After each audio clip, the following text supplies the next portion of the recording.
y les comparto la presentación. Como especialistas a buscar dónde Ok. aquí en las instalaciones. Busque todo Creo que ya se ve, ¿cierto? este interés. Sí. Sí, ya se ve, profesor. Muy bien, entonces ahí vamos a trabajar.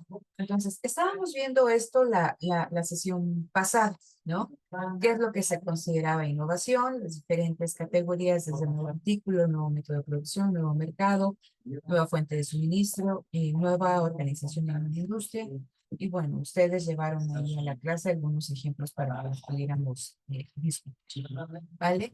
Platicamos acerca de este empresario innovador y las características que tiene este empresario. Aquí, ahí retomaría nada más lo que dice Schumpeter. Entonces decía, los empresarios son quienes están detrás de todos estos procesos creativos. ¿Por qué? Porque ellos están en un medio ambiente, decíamos, dinámico, incierto, son proclives a riesgos, una característica importante de estas personas que nos dicen tienen una capacidad superior al resto de las personas normales, ¿no? Dice, tienen una voluntad, una capacidad para ver, para poder identificar qué es lo que está pidiendo el medio ambiente y entonces son los culpables de estos desequilibrios que tiene el sistema económico. Entonces son personas que hacen que las cosas sucedan, ¿vale? Entonces decíamos que en términos de la teoría de los recursos y capacidades de Penrose, aquí con Schumpeter diríamos que el empresario es aquel que es capaz de detectar, de interpretar una oportunidad. Y que con estas actividades o con este comportamiento del empresario lo que está haciendo es dinamizar el capitalismo en función de la primera pregunta que se dio a Brian en clase acerca de estos ciclos económicos, ¿no? Entonces, el empresario en esta fase baja del ciclo es el motor, ¿no? De este cambio que es el que con animarse a hacer las cosas es el que hace que las actividades nuevamente retomen ahí como que su, su pauta normal, que se empiecen a generar nuevas procesos, sectores que pueden generar una rentabilidad para el empresario, de tal manera que el empresario siempre está dinamizando el capitalismo y creando desequilibrio. Entonces, platicaba ahí también Nefa, ¿no? En esta interpretación que hace de Schumpeter, dice, los empresarios hacen todo esto, si bien por una cuestión económica, no es la única. Lo que ellos buscan es el reconocimiento social, el reconocimiento de sus pares. Dice, y esa es una cuestión importante. Dice, eso quiere decir que pueden tener un comportamiento irracional y decía Schumpeter, no necesariamente, dice, a ver, tienen una conducta racional, recuerden que platicamos que es la racionalidad, tienen una conducta racional, dice, porque ellos quieren ser exitosos. O sea, de manera intencional buscan ser exitosos, si no nadie se mete a un negocio, ¿no? Emprende una actividad. Decíamos como en este juego de las sillas, nosotros jugamos, sabemos que nos podemos caer, pero estamos jugándole a no caernos, ¿no? A quedarnos con una de las sillas. Y que nos reconozcan esa sagacidad o esa actividad que tenemos para correr y tirar al contrario, ¿no? Entonces dice, los empresarios tienen esta conducta racional porque cualquier negocio que emprendan quieren ser exitosos en esa actividad, ¿vale? Dice, pero también tienen una conducta irracional, dice, porque a pesar del éxito, no están satisfechos con los resultados obtenidos. Siempre quieren más, ¿no? Entonces, un empresario no es algo, o sea, un empresario en la visión de Schumpeter no es alguien que logró algo y ahí se queda, sino es una persona que continuamente está buscando involucrarse en nuevas actividades, ¿no? Por eso dice, su comportamiento es siempre estar queriendo más y por eso está involucrándose en actividades que le prometen el éxito. Y una cuestión aquí importante es éxito, ¿no? O sea, es decir, que esta idea se convierte en una innovación, pero ojo, la innovación es impredecible. Puede ser que tenga éxito en un primer momento y que otra cosa no la sepa leer, o sea, esta oportunidad productiva no la sepa leer y quizá la estrategia no sea la adecuada. Entonces, así como me dice Schumpeter que las innovaciones son resultados de la aparición aleatoria, ¿no? De vez en vez por ahí, no estructural, sino aleatoria, de individuos excepcionalmente dotados. Por lo tanto, las innovaciones también son, no pensemos que las vamos a ver surgiendo por todos lados. Y les decía, son como un ramo de uvas que surge una innovación y en función de esta innovación se van desatando innovaciones por esta cuestión de la difusión del conocimiento, de la tecnología, en otro tipo de actividades conexas a esta gran innovación, ¿no? Entonces, pero son como estos racimos de uvas, pero no es que estemos viendo innovaciones por todas. Es muy difícil que algo se convierta en una innovación, ¿no? Entonces,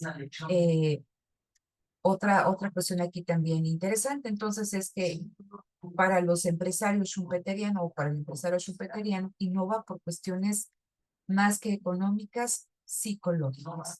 Quiere siempre alcanzar el éxito.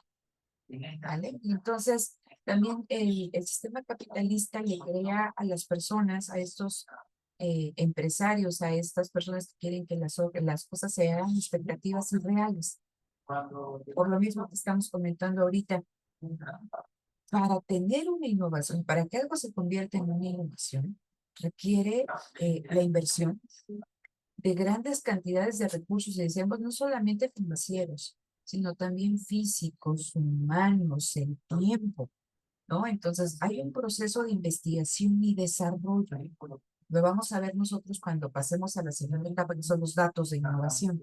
Entonces, el sistema económico capitalista se genera en estas personas expectativas irreales de ganancia, pero no todos llegarán algunos, ¿no? De todas estas grandes, o sea, piensen ahora que lo veamos, cuántas patentes existen y de estas patentes no todas se convierten en innovación. Entonces, dice, pero esto mismo hace que surjan las innovaciones o que surjan ese tipo de empresarios al estar generando estas expectativas irreales. Eso lo platicamos de manera personal ahí en las clases. Entonces, lo que vamos a trabajar el día de hoy es dos conceptos importantes, ¿no? Las revoluciones como tal industriales, ¿no? Que el capitalismo es un sistema, o sea, es una historia de revoluciones. Que el sistema económico capitalista está cambiando, que la principal característica, dice aquí Schumpeter, es la destrucción creativa. ¿Por qué? Porque el sistema económico capitalista, si lo vemos aquí, está liderado ¿por quién? Por la empresa privada. ¿Vale? Entonces aquí no nos ha hablado Schumpeter del papel del Estado, únicamente nos está hablando del papel que la empresa, el empresario innovador tiene en la dinámica del capitalismo. ¿Vale? Entonces el sistema económico capitalista es evolución, no es equilibrio, es cambio, y ese cambio, ese desequilibrio lo generan los empresarios. ¿Vale? Entonces dice, el proceso de destrucción creadora es el dato esencial del capitalismo. Dice, y toda empresa capitalista tiene que amoldarse a ella para vivir. ¿Qué nos está diciendo Schumpeter en este párrafo? ¿Vale? Entonces, que el sistema económico capitalista es un sistema cambiante, es un sistema competitivo, y que las empresas en esta visión evolutiva de Schumpeter o se adaptan a estos cambios. ¿Qué significa adaptarse? Que actúan en consecuencia, ¿no? Implementando estrategias dentro, ¿no? Implementando estrategias que les permitan ofrecer bienes y servicios adecuados para ese medio ambiente competitivo. Por eso dice, y esto obliga a las empresas a adaptarse. Pues, y entonces, lo que nosotros vamos a ver en un momento son estos grandes ciclos de las grandes innovaciones, ¿no? Que dirigen un periodo de tiempo considerable y que están detrás del comportamiento de los ciclos económicos. Entonces, uno de estos tiene que ver con el ciclo de vida del producto. Entonces, en esta cuestión de la destrucción creativa o creadora, vamos a ver que lo que en un momento son grandes revoluciones creativas, ¿no? Que tienen una implementación en la industria. Esa innovación, ese producto tiene una etapa de crecimiento, tiene una etapa de auge, pensamos en el ciclo económico, pero poco a poco quizá esa gran innovación en una industria se hace que esta industria se convierta en madura y posteriormente empieza el declive. Y debido, ¿no? O sea, estaba platicando ahorita con sus compañeros de redes, estábamos viendo cuestiones de localización industrial y platicábamos de León, Guanajuato. Entonces, León, digo, yo no conozco León, no sé si ustedes la conozcan, pero bueno, de manera general lo que hemos escuchado, pues que esta es una ciudad, pues donde se desarrolló de manera exitosa durante mucho tiempo la industria del calzado.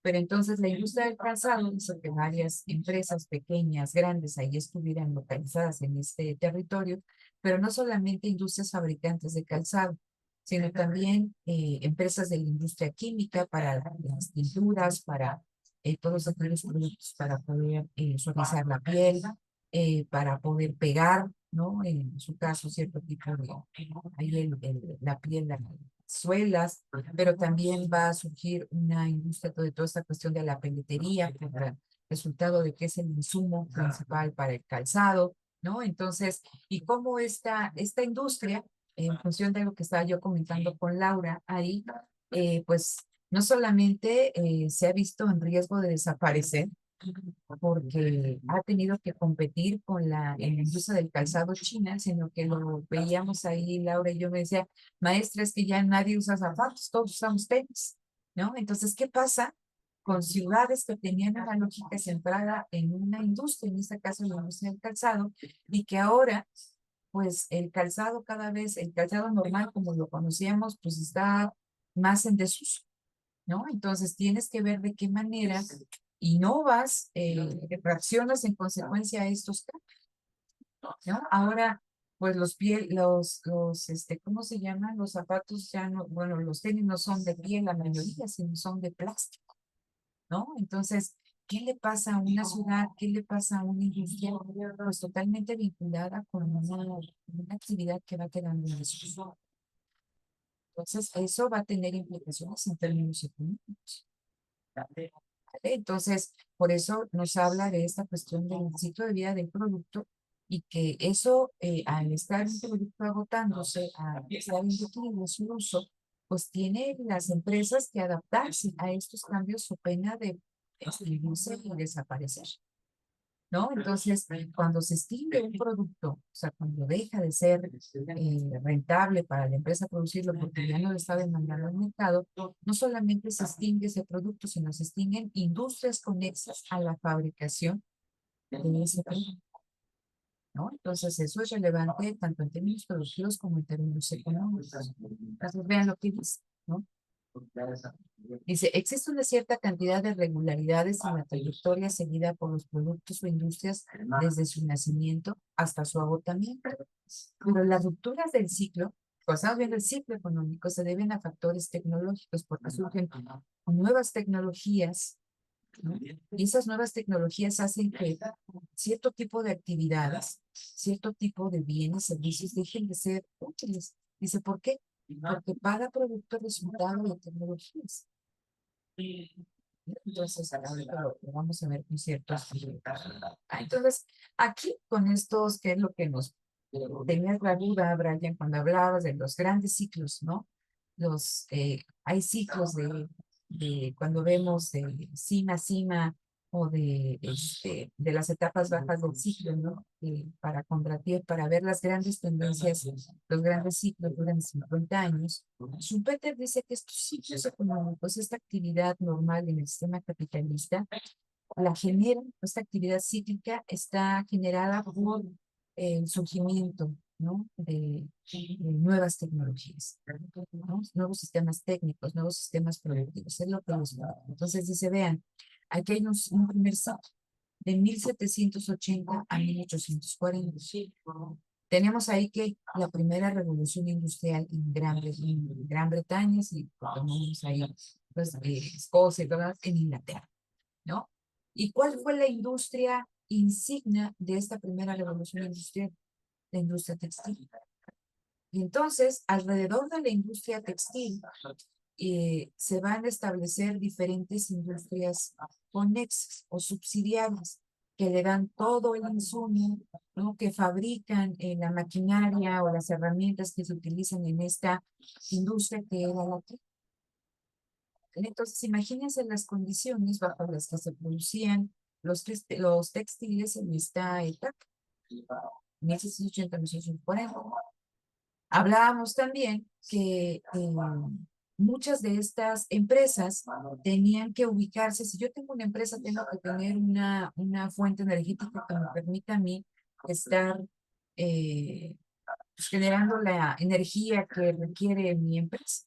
Entonces, muchas de estas nacientes empresas se tenían que ubicar al lado de los ríos, sí, para transportar sus productos o de las caídas de agua para poder hacer uso de esta energía.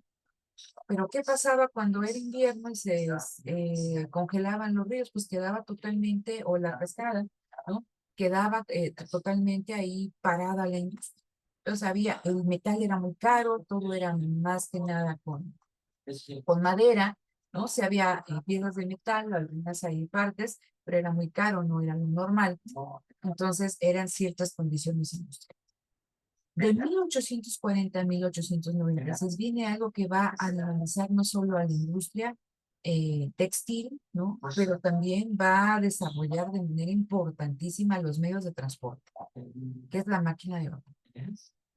Y entonces eso permite que la creación de mercados, el transporte de esos insumos, ¿no? A mercados internacionales en grandes cantidades, baja los costos, permite que dentro de los territorios el ferrocarril, ¿no? Los mercados se creen y se conectan en ciudades que antes no podían conectarse, ¿no? Entonces fue la gran innovación, la máquina de vapor y su implementación en un montón de actividades. Después de 1896 a 1945, fíjense, viene otro ciclo también tecnológico, pero aquí va a estar dominado por toda esta cuestión del sistema eléctrico, ¿no? Entonces ya pasamos, o sea, de mover máquinas con vapor a la cuestión de la electricidad. Y eso, lo que yo quiero que ustedes vean es que va dejando en desuso cierto tipo de tecnologías y cierto tipo de habilidades y permite otras.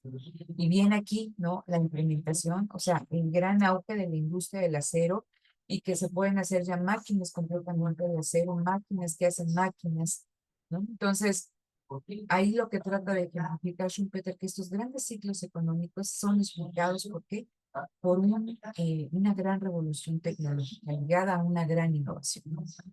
Del 45 al 80 tenemos a la industria automotriz y el motor de combustión interna. Y de los 80, que es a donde termina el libro, pero para acá nos hablan de esta cuestión de las grandes innovaciones en términos de los sistemas, las famosas TICs, ¿no? Las tecnologías de información y comunicación que hacen que nos podamos comunicar, como en esta cuestión, en tiempo real, estando en lugares totalmente distantes. Y ahora quizá lo veríamos otra de las grandes innovaciones que están impactando de manera importante toda esta cuestión de la inteligencia artificial. ¿Vale? Entonces, estas grandes innovaciones para Schumpeter están detrás de los grandes ciclos económicos, ¿no? Porque, dice, las innovaciones dan origen a un proceso de destrucción creativa. Hacen que industrias, ¿no?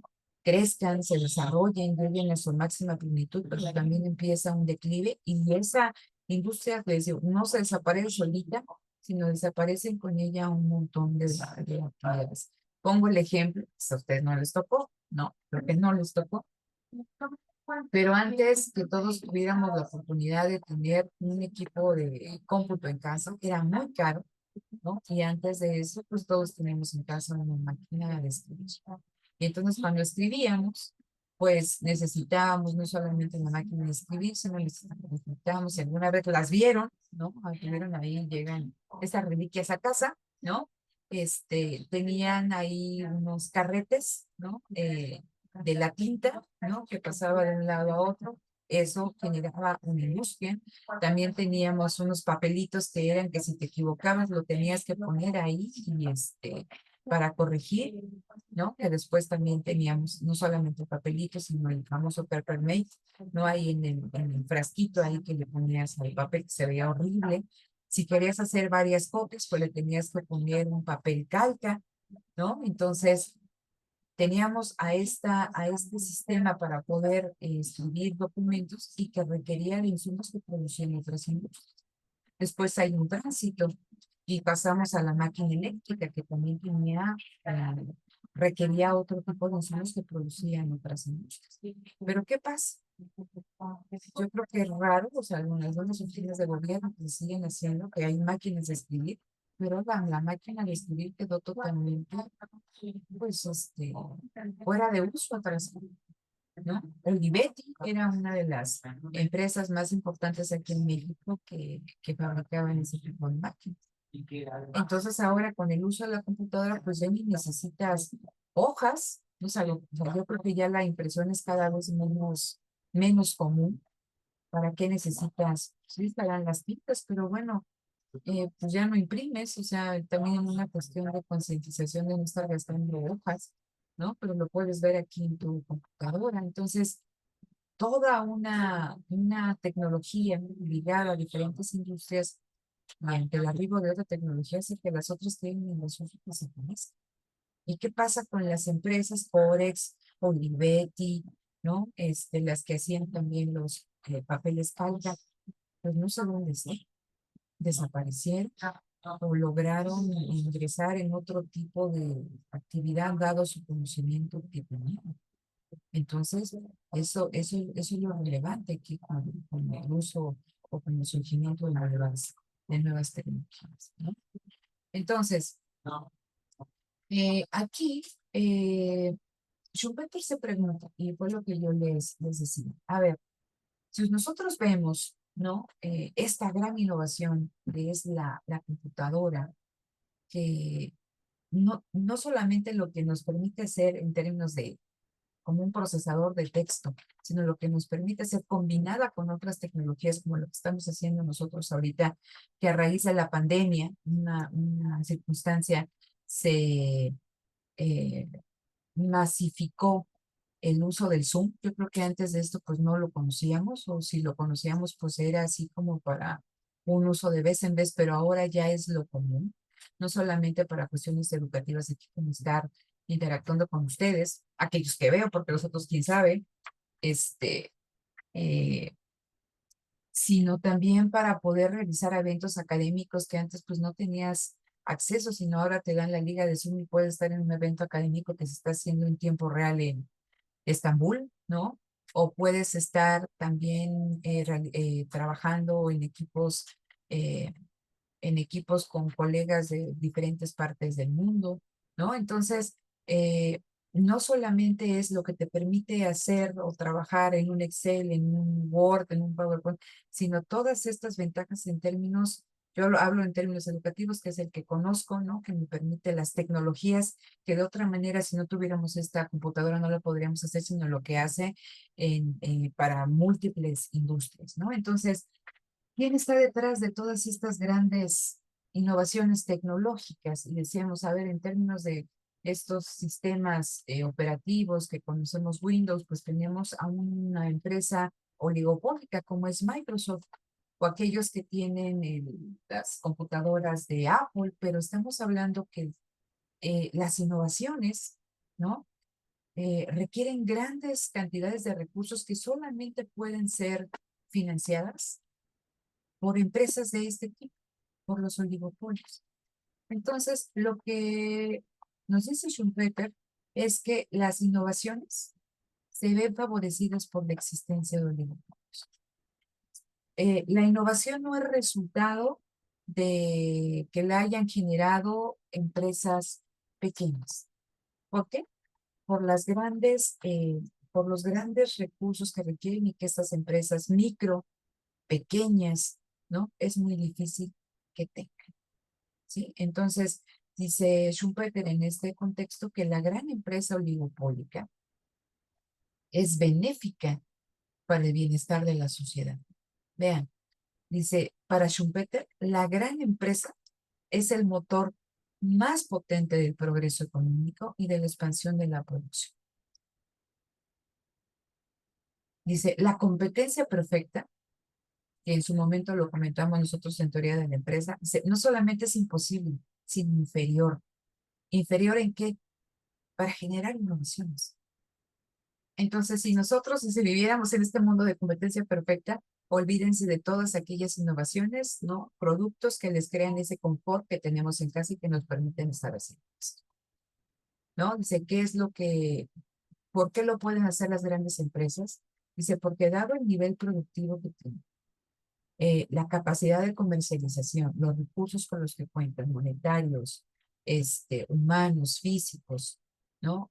Y se les permiten explotar rápidamente una tecnología nueva a una escala relativamente amplia. Entonces, piensen cómo antes lo normal es que nosotros usáramos un reloj, ¿no? Antes los relojes eran muy caros y solamente pues ciertas personas con un determinado poder adquisitivo podían comprarlo. Pero ahora, ¿no? A medida que se ha masificado toda esta cuestión de las tecnologías con los relojes, puedes tener relojes muy buenos a un precio muy barato. Pero les digo, antes era común que todos tuviéramos un reloj. Ahora quizá ya no lo necesitas porque lo traes ahí en el celular, te da la hora, pones alarmas, que es lo que no puede hacer un reloj. Pero ahora estos relojes van quedando en desuso ante el uso de estas bandas que te dan información no solamente de la hora, sino que están monitoreando tu ritmo cardíaco, tu temperatura, si tienes estrés, si llevas mucho tiempo sentado, ¿no? Que te dicen que te tienes que empezar a activar, etc. Y que en un momento eran muy caras, ¿no? Y que ahora, pues puedes encontrar un reloj, una banda excelente a precios bajos y competitivos. Dice, y esa gran innovación, o sea, esas bandas, ¿no? Esas bandas que nos dan información no solamente de la hora, sino de ciertas variables de tu estado anímico, porque también te miden el estrés de salud, son producto de empresas oligopólicas, que poco a poco empiezan a masivizar este tipo de productos y los precios bajan. Por eso dice, los oligopolios en la mayoría de los casos expanden la producción y reducen los precios. Entonces, esto es muy importante, es una pregunta que se va en el examen, ¿no? Con un ejemplo específico, pero para Schumpeter, lo que va a desatar la innovación es la empresa global, no la competencia perfecta, no la pequeña empresa, ¿no? Estas ideas ortodoxas. Por eso dice, es un error de la teoría de la regulación estatal, ¿eh? Forzar a las grandes empresas a funcionar como funcionaría la industria en una situación de competencia perfecta. Entonces, ustedes ahí tienen a la COFESE, que es sí es de la de competencia económica, la COFESE, ¿no? Entonces, hubo otras instituciones alrededor del mundo que dicen, no, es que hay que destruir los oligopolios porque son contrarios al bienestar de la población, ¿no? Hay que favorecer la competencia, que no son de nada de utilidad, son un gasto, pero para Schumpeter dice eso, en competencia perfecta, dadas estas cuestiones que hacen la competencia perfecta, no habría innovación. La innovación solo es posible gracias a los grandes recursos con los que cuentan las empresas de tipo oligopolio, ¿no? Entonces, y en este sentido, dado los grandes recursos que requiere este tipo de actividades, pues y que no sabes que cuando tú implementas un proceso de investigación y desarrollo, no sabes si eso al final se va a convertir en una innovación. En el sentido, fíjense, nos platicaba, creo que era Ana, acerca de estos visores que estaba implementando Apple, ¿no? Que combinaban dos tipos de realidades.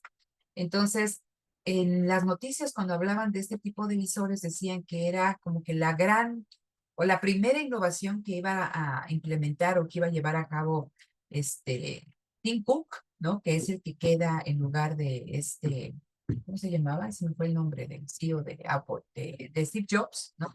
Esa es la primera gran idea que se va a llevar así al mercado, que la dirige Tim Cook, ¿no? Pero había muchas dudas respecto a si el mercado la iba a aceptar y si le iba a generar rentabilidad a entonces, detrás de estas pretensiones o bienes, servicios que se mandan al mercado para que si son aceptadas se conviertan en innovación, hay una gran incertidumbre.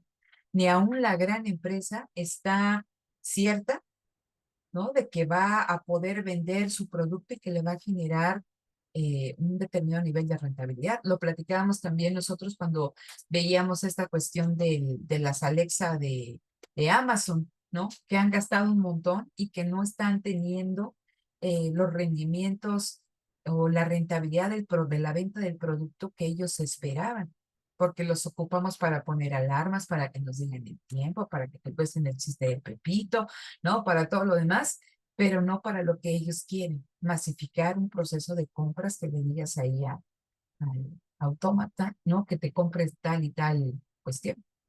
Entonces, el proceso es incierto. No sabes si vas a llegar a donde quieres y no sabes si el mercado lo va a aceptar. Entonces, en caso de que sea aceptado, por eso las empresas buscan proteger esa gran idea a través de una patente. Entonces, la patente es uno de los grandes indicadores cuando vemos cuestiones de innovación, porque es el paso previo, ¿no? O sea, yo tengo esta gran idea fruto de un proceso de investigación y desarrollo y la tengo que buscar que en caso de que esa idea sea aceptada por el mercado, yo pueda rentabilizar, ¿no? Esta inversión que realice. Por lo tanto, tengo que proteger, ¿no? Esa gran idea, resultado de mi proceso de investigación y desarrollo. Y es el papel de las patentes, ¿no? Que la empresa que incurrió en todas estas inversiones, que enfrentó la inversión, pueda hacerse de las ganancias, ¿no? Que le da esta innovación.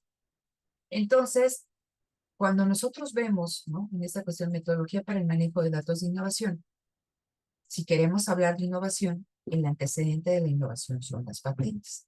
Y nos va a interesar, ¿no? Dado que las patentes son resultado de un proceso de investigación y desarrollo, nos interesa, ¿no? Ver si nuestro país es de los países donde más se patenta.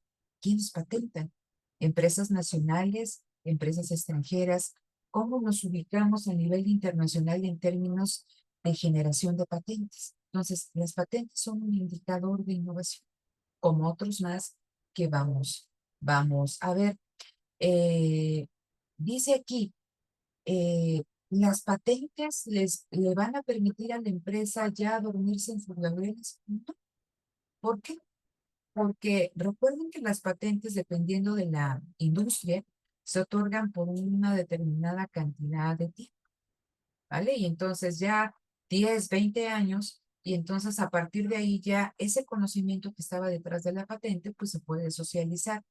Pero que algo tenga una patente no significa que otras empresas no quieren hacer lo mismo que estás haciendo tú, ¿vale? No vas a poder utilizar esa patente, pero vas a tratar de llegar, porque siempre que hay una empresa innovadora va a haber empresas seguidoras que van a tratar de replicar esa innovación. Entonces, si bien no vas a hacer uso de esa patente porque hay empresas que no la venden, ¿no? Puede ser que yo tenga la patente sobre cierta innovación y puede decir, no te la vendo en mi territorio, pero te la vendo a ti, empresa de Turquía, para que, ¿no? O muchas veces no lo haces. Entonces, las patentes se pueden licenciar, ¿no? Te la puedo yo ceder durante cierto tiempo para que tú también puedas hacer uso de ese conocimiento, ¿no? Pero muchas empresas no lo hacen. Entonces, estas empresas seguidoras van a tratar de llegar al mismo resultado que la empresa innovadora, la primera que llegó. Entonces, a través de la patente tratas de poder cuidar un poquito esta innovación, Pero ojo, ¿no? Aquí es importante, ¿no? Muchas veces pues, lo puedes lograr en un, no sé, 80%, 70%. ¿Por qué? Porque las empresas también tienen cierto conocimiento y van a tratar de llevar al mercado un producto, si no igual, sí similar al que tú estás llevando. ¿Qué puede hacer la empresa en este sentido? Tratar, fíjense, entre más complejo sea el conocimiento que se requiere para generar una patente o un producto innovador, más difícil va a ser que otras empresas la copien, ¿sí? Entonces, eso es importante. Por eso decíamos nosotros cuando veíamos en teorías de la empresa acerca de del conocimiento y la complejidad, no solamente para transmitirse, sino para poder codificarse, ¿no? Entre más complejo sea eh, una actividad, menos factible, o sea, entre más conocimiento especializado, entre más tecnología especializada, entre las interrelaciones que se crean entre esto, más difícil es que otras empresas logren copiar, ¿no? El resultado de ese conocimiento, por una parte, ¿no? Entonces, una patente no es para siempre y entonces el empresario, bajo esta lógica que les estoy comentando de que siempre quiere más, pues las empresas entonces siempre tienen que estar moviéndose si no quieren desaparecer. Por eso lo que dice, las empresas son las primeras víctimas de la destrucción creadora. Y entonces, piensen en esta cuestión de Corex, ¿no? Del Papermate, ¿no? Del Olivetti. Dice, no tiene sentido tratar de conservar de manera indefinida industrias que se van quedando anticuadas, pero sí evitar su derrumbamiento. La siguiente sesión ahí que tengamos de manera presencial, porque sí es lo que viene, vamos a ver de qué manera las empresas, que ya son empresas, ¿no? Maduras, porque el producto que tienen, o sea, no es de que estén generando grandes innovaciones, tratan de alargar lo más que puedan el ciclo de vida del producto. Y hay unas cuestiones interesantes. A ver, la industria del café, ¿no?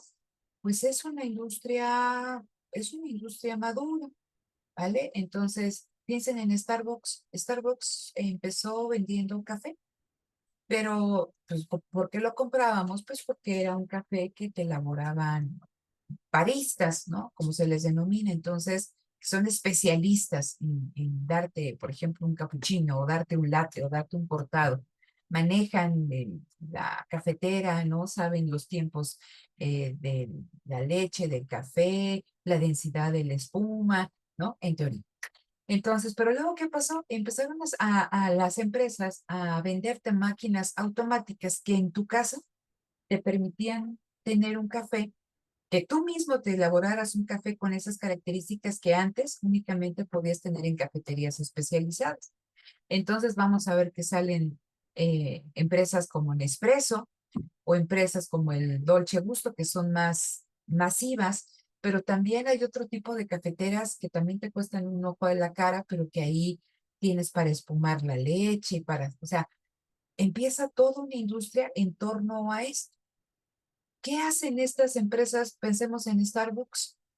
Empiezan a crear, para alargar la vida del producto, pues empiezan a tratar de crear sistemas de fidelidad con sus clientes. Y entonces, si vienes tantas visitas, ¿no?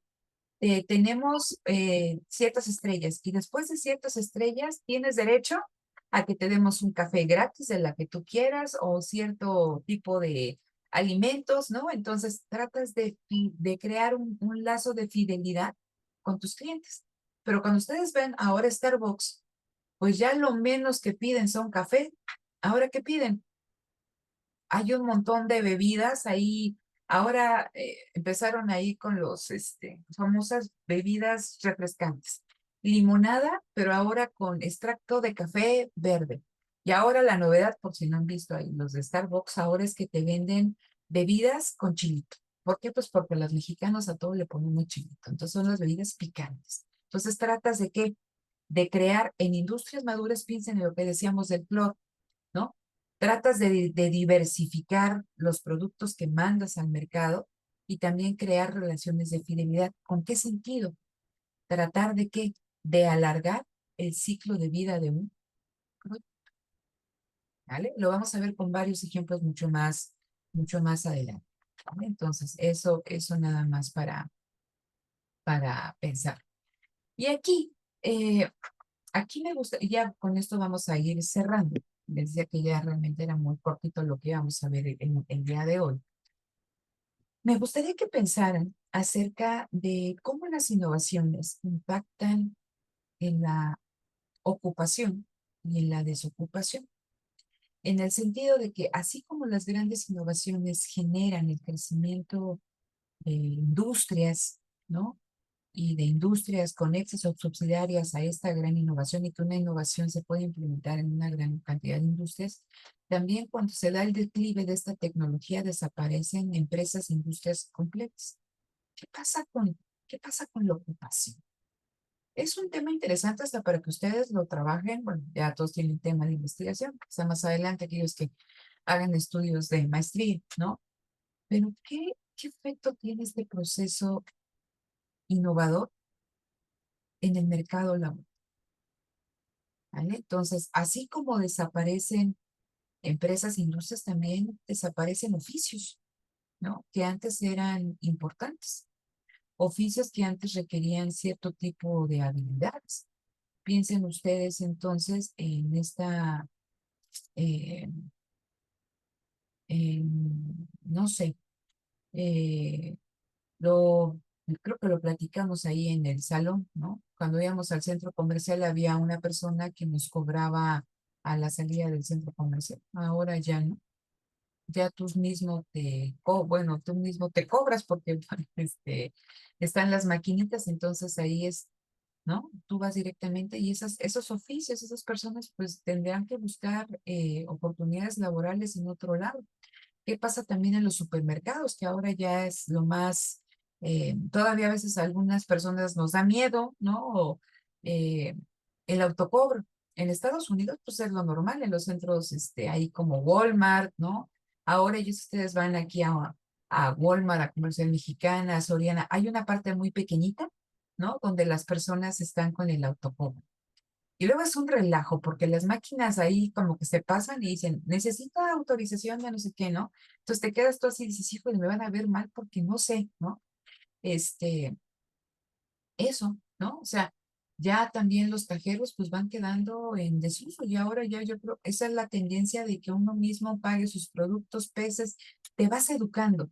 Entonces, la primera vez puede ser que te equivoques y que tenga que venir el señor que está allá afuera a auxiliarte, pero ya lo haces, o sea, ya vas aprendiendo, el consumidor también va aprendiendo y dices, oye, si yo me puedo cobrar más rápido, 3 artículos para que estoy haciendo la fila.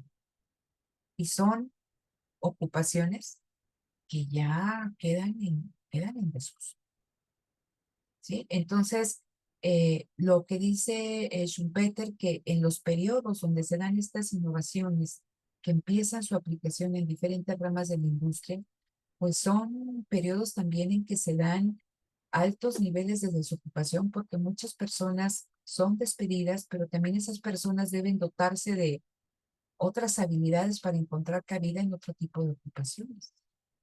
¿Qué es lo que veía con sus compañeros de redes hace un momento? Estábamos viendo a Marsh. ¿Qué ocupaciones son más factibles de que desaparezcan? Aquellas ocupaciones rutinarias, manuales, ¿no? Que no requieren gran complejidad para su realización.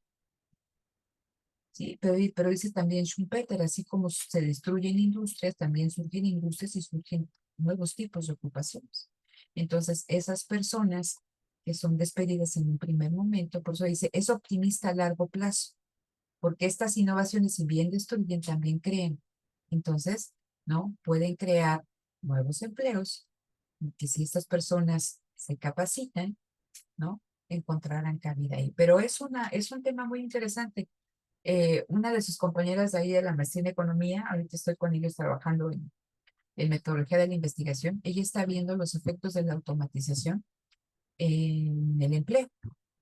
¿no? Entonces, bueno, ahí me llevó un caso de la robotización en el sector minero, qué efectos tiene en el empleo, y también, ¿no? Ahí está buscando el sector de actividad al cual analizar, pero es un tema bien interesante, ¿no? Ahora con la inteligencia artificial, fíjense, yo les ponía un ejemplo, ya con esto cierro, ¿eh? Ahora que estábamos en este periodo intertrimestral, tomé un curso de aplicación de la inteligencia artificial a la práctica educativa. Entonces, imagínense, ¿no? Nosotros ya tenemos todo una serie de lecturas, como con la doctora Mónica que les da las notas de clase, hay videos que luego ustedes pueden ver de las clases como hay